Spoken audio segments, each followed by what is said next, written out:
Sénégal est logé dans le poule de la mort en compagnie de la Gambie, du Cameroun, de la du Guinée. Cameroun et de la Guinée. Comment vous voyez les positions? C'est une poule très relevée, ça il faut le dire. Les équipes qui sont dans la poule sont pour la plupart des habitués de la compétition. On a juste la Gambie qui a eu sa première participation au Cameroun et là qui a sa deuxième participation. Donc ça va se jouer, ça va réellement se jouer. Rappelons-nous que la Gambie, pour sa première participation, a fait un quart de finale au Cameroun. Donc ce n'est pas un morceau facile à jouer. Le Sénégal est champion d'Afrique. C'est vrai que les champions d'Afrique ont tendance à ne pas être en mesure de rééditer l'espoir, mais le Sénégal conserve toutes ses chances et peut nous surprendre. Est-ce que vous croyez que le Sénégal peut conserver le titre de champion d'Afrique? Oui, quand on regarde la qualité individuelle des joueurs de l'équipe du Sénégal, c'est clair qu'ils peuvent aller jusqu'au bout de la compétition et même remporter ce trophée. Maintenant, il s'est écoulé 2 ans entre le trophée, le sacre, et aujourd'hui. Est-ce que les joueurs qui étaient hyper performants en 2021 au Cameroun le seront ici en Côte d'Ivoire? Ça, c'est ça qu'il faut, c'est sur ce point-là que nous allons observer l'équipe du Sénégal. Et le premier match sera décisif parce qu'à partir du premier match, on aura déjà une idée de la qualité de jeu que chacune des équipes de la poule va produire. Le Sénégal fera son baptême de feu le lundi contre la Gambie qui est un derby. Comment vous voyez ça? C'est un gros derby, d'Afrique de l'Ouest. Donc la Gambie, on l'a constaté, comme je le disais, d'entrée de jeu, au Cameroun a fait les quarts de finale et est sorti d'une poule où la Tunisie est rentrée. Ça veut dire que c'est une équipe qui a des éléments sur lesquels elle peut s'appuyer pour déjouer les pronostics. Mais il n'en demeure pas moins que le Sénégal reste quand même au-dessus au regard de la qualité individuelle des joueurs.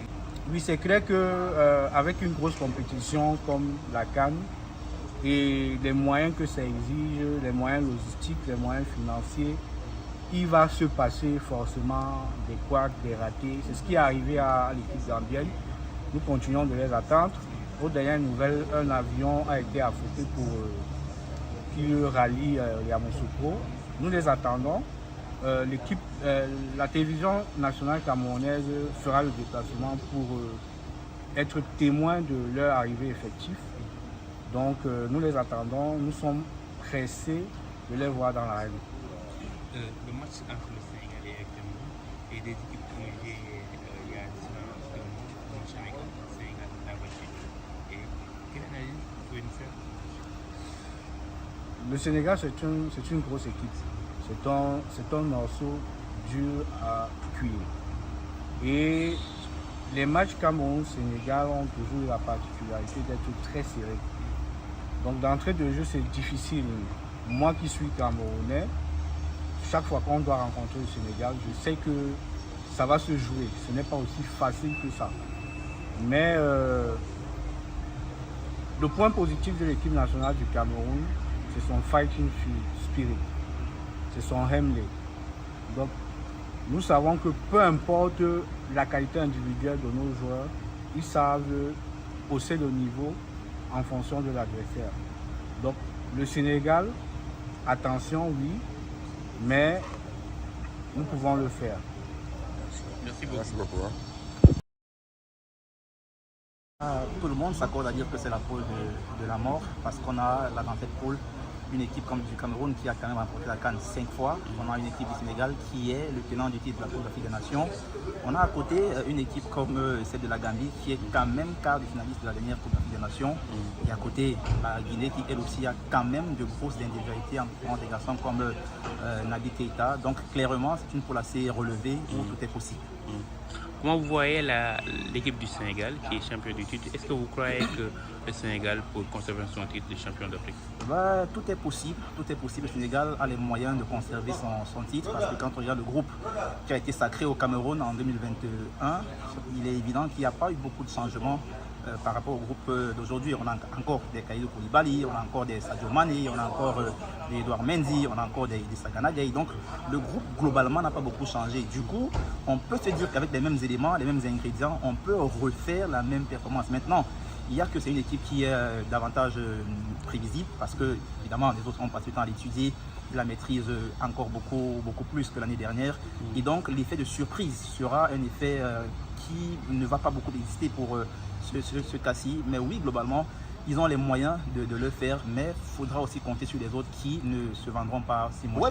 En football, aucune liste ne fait jamais d'unanimité. Les gens auront toujours des choses à dire et à redire sur chacune des listes qui sera faite. Même vous, si vous faites une liste même de 100 joueurs sénégalais, les gens vous diront toujours qu'ils auraient préféré un X à la place d'un tel autre Y. Donc, oui, évidemment, la liste, ça fait beaucoup parler, mais c'est aussi peut-être le fait que le Cameroun regorge un grand vivier de talent et du coup, on a un peu l'impression et le sentiment que tout le monde mérite sa place. Après, il y a un groupe de 27 que le coach doit constituer. Il doit faire des choix parmi plus de 1000 joueurs que compte le Cameroun. Et donc, il a fait ses choix. Et nous, on attend juste de voir ce que cela donnera sur le terrain. Mais globalement, je pense qu'il n'y avait pas moyen de faire beaucoup mieux que ce qu'a fait Rigobert Gasson. Le Sénégal a cette particularité de commencer généralement ses compétitions un peu timidement. On se souvient au Cameroun, déjà en 2021, quand on regarde leurs 3 premiers matchs, à aucun moment on avait le sentiment que c'est une équipe qui pouvait aller au bout de cette compétition-là. C'était une compétition assez poussive pour eux au début. On se souvient de la grogne de la presse sénégalaise à Bafoussam où tout le monde était quasiment en larmes. Aliou Cissé est beaucoup trop critiqué, mais après il a quand même réussi à trouver les ressources nécessaires pour pouvoir motiver ces garçons qui, au fur et à mesure de la compétition, sont montés en puissance pour pouvoir offrir à ce peuple-là ce sacre tant attendu. Donc je crois que c'est un match très difficile, mais après je reste persuadé quand même que la vraie CAN, généralement, commence à partir des quarts de finale. Et donc le Sénégal, globalement, n'aura pas de peine dans ce groupe-là. Du coup, ils peuvent se permettre un faux pas en phase de groupe, c'est possible, ça peut arriver, mais après, ils auront quand même des ressources pour passer la phase de groupe de façon globale. Après, on attendra de voir ce que ça donnera à partir des quarts de finale, lorsque la vraie CAN, en ce moment, commencera, lorsque les plus petits seront déjà rentrés. Je crois que l'aspect mental sera très important. Le football africain est différent des autres footballs des autres continents, parce que chez nous ici, au-delà des éléments liés à la technique, à la tactique, il y a ce côté psychologique-là qui a beaucoup d'impact sur le jeu, sur l'issue des rencontres chez nous en Afrique. Et donc, je pense qu'aujourd'hui, c'est cet aspect-là qui fera certainement la différence pour ma part, parce que physiquement, les équipes sont toutes prêtes. Tactiquement, les joueurs évoluent pour la plupart dans les clubs européens. Techniquement, ils sont bien formés pour la plupart. Et donc, c'est ceux qui auront ce petit supplément d'âme psychologique-là qui pourront faire la différence et arriver au bout finalement.